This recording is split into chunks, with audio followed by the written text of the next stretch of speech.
Allah'ına hidayetim kuzum. Bayrağın altına bir dalın inşallah kuzum. Vatan uğruna canını veren kuzum.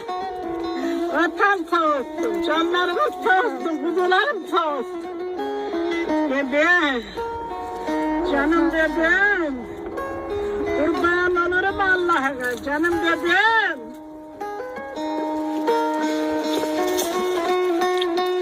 Oh, ya kuzularım. Bu gördüğüm benim, oh, ya Allah razı olsun kuzum. Hamza, ciğerim Hamza.